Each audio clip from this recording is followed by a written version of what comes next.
Hi guys and welcome back to the AMCrypto channel. Today we have to speak about one of the most famous people in the financial markets in human history and what he did 2 days ago.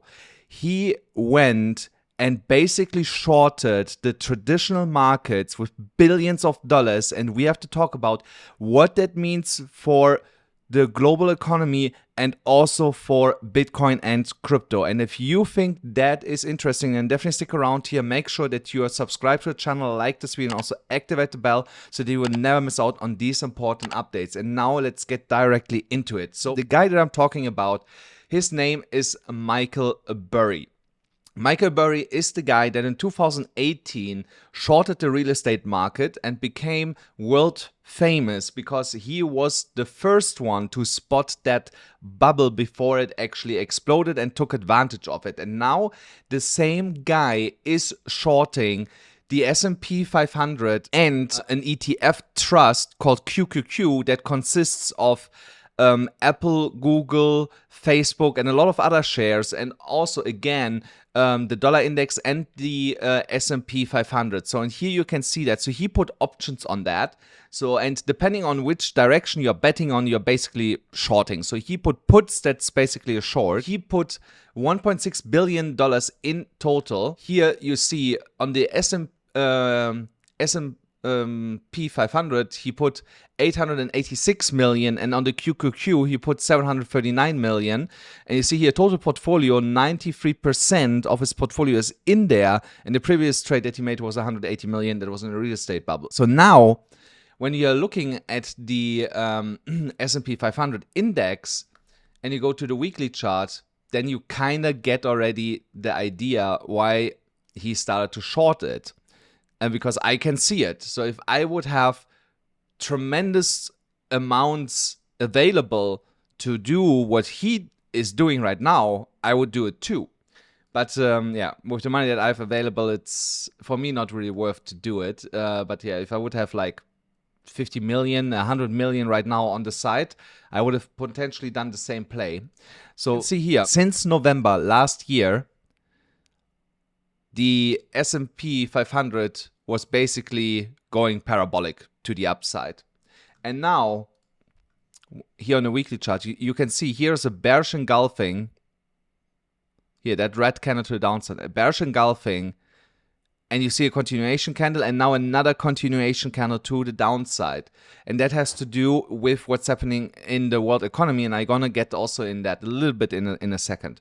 So there is right now a lot of strength to the downside when you look at the weekly chart here on the S&P 500, and I would not expect a bounce until 4,200 points, more or less. So, and if we are breaking also this upward sloping trend line, then we'll get even worse. And I believe at some point we're gonna break that trend line also to the downside. Of course, that will take 4 weeks, 8 weeks, maybe even 10 weeks because it's a weekly chart. So, but I believe that this line will be broken, and then the put option that he put out there will pay off big time for him. So here on this side, you can see, so yeah, the QQQ stock ETF, so it's a fund that consists Apple, Google, Microsoft, and many more.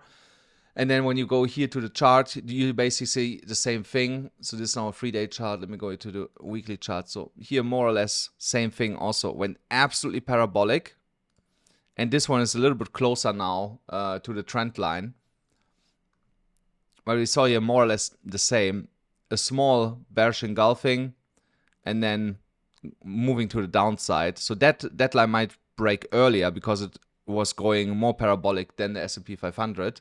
But this is also a stock that is not basically an index of stocks. So, and yeah, that will then also pay big time for him. Here, the level that I would be watching if I would be him would be 314.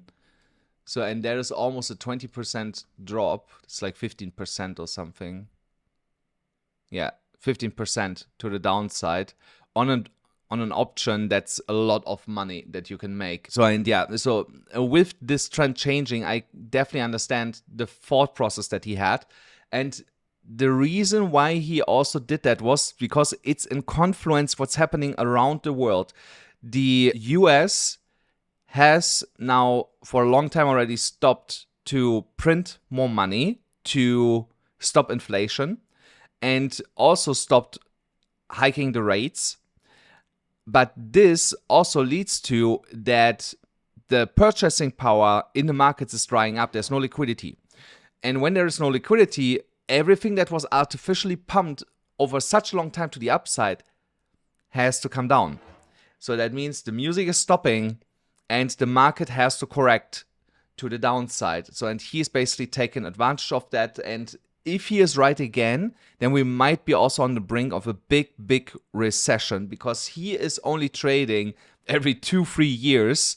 And every time when he makes a trade, at least when it comes to the stock markets, he's most of the time right. So that's why we have to pay attention when he makes such a big bet in the markets. Then when we look at the DXY here on a daily level, we see that we are getting rejected here from the 103.4% level, and that could be already a precursor of what's happening. I think this week or next week there is a BRICS meeting in South Africa where a lot of countries are meeting and deciding what countries they're gonna let in the BRICS coalition, because the BRICS coalition is going away to use the dollar as a medium of exchange for their trade.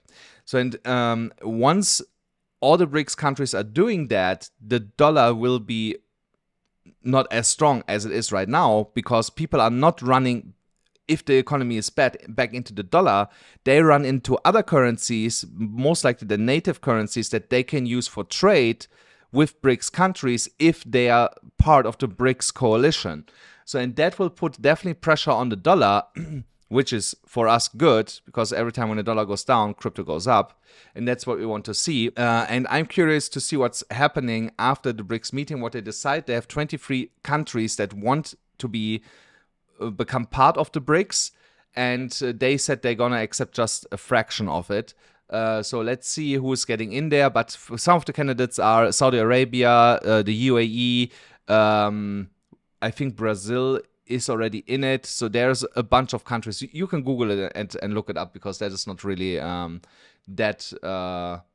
related to us, you know. So, and then of course we have to understand what are these implications for the crypto market. So now if Michael Burry goes and shorts the stocks, what we have seen in the past is when stocks goes down, crypto goes down. And that's why what he is doing right now could be a precursor of a big I don't want to say swan event, but for a potential drop into lower levels. And only from there, we will go back upwards. So remember when I told you guys that if we are not breaking above $29,465, that I expect that we most likely get a fourth touch, like a quadruple bottom, which is highly unlikely. But now it looks like that we actually gonna get it and then potentially go up. But I also believe if we come back down here, that we actually will go lower than all the past lows that we have. And I'm also going to show you now in a second why that is. So for once, when we look here on the VPVR, you see that we got rejected from a really important POC, a point of control level, and that was $29,200. And once we lost it, we dropped significantly here to like $29,000, almost, a little bit lower, almost to the dollar. Of course, buyers stepped in and bidded it back up, but also the bids are getting smaller and smaller. So that is something that we cannot keep up forever when we are going down to these levels. At some point, one direction has to give in when we are seeing these kind of drops. So, and right now it looks like that the bulls losing their grip to keep buying up every dip that we basically experience here.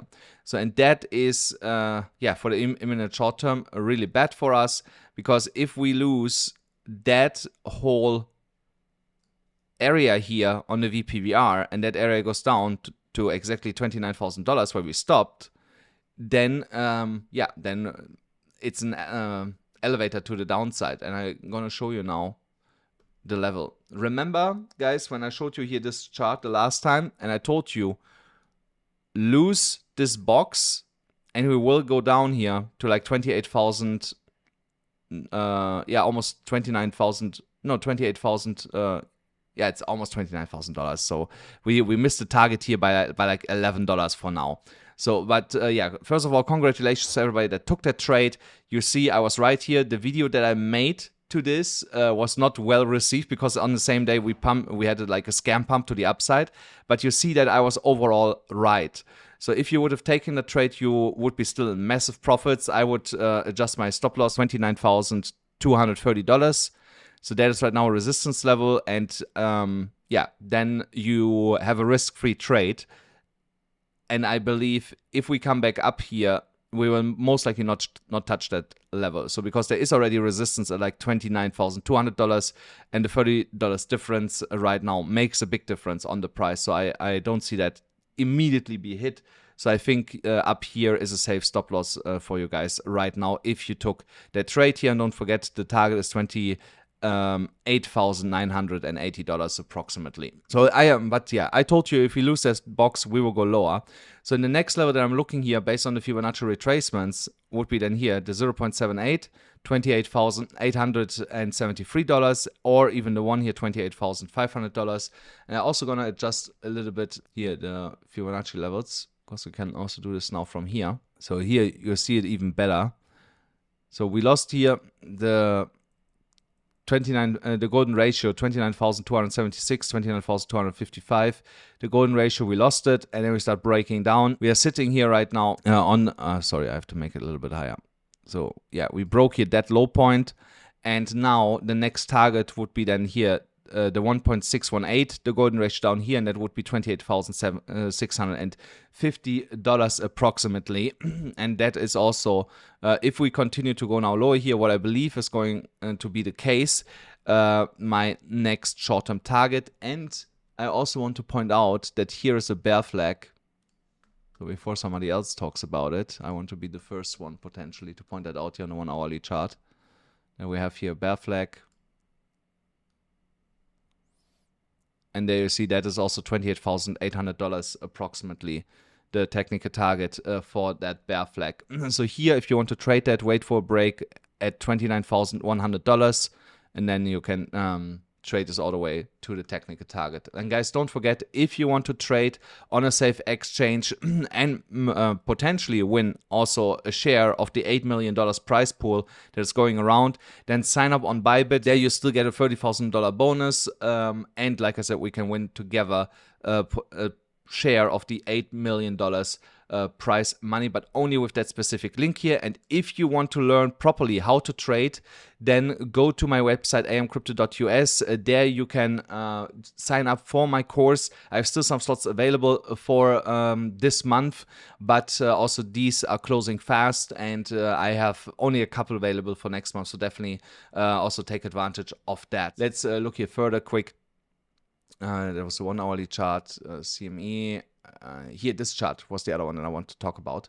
So here on this 12 hourly chart, you can also clearly see we are about to lose that box here that I was talking about on a 12 hourly chart. So now it actually moved a little bit to the side. I don't know why it did that. Oops, just want to move that here. And you see here, the bottom of that box is at $29,000, almost to the dollar. Also on the higher time frame. And the underlying support, where you most likely get some support because there's also an imbalance, is at $28,200, $28,450. So I would set a limit order for a long there, because I don't really believe that we will go lower than that, because there's also the underlying point of control on the VPVR at $28,000. So here, with a 5 or 10x, that could be a really good long entry when we go back to the upside. And I also don't believe that we go much lower than that for now, unless something crazy happens. But for now, I don't believe that we will go lower than that. And that's why I will personally set, when we get closer to that level, some limit orders to get filled in that box for a potential long opportunity. into the $30,000 area. I don't believe that this will be happen anytime soon, that we go from here where we are right now to 30K. I really believe right now we have to come lower. And what should I say to you guys? I told you we go down a little bit the last time. I hope this time you received this video a little bit better, and believe me when I say we go down, even if we had a fake bump.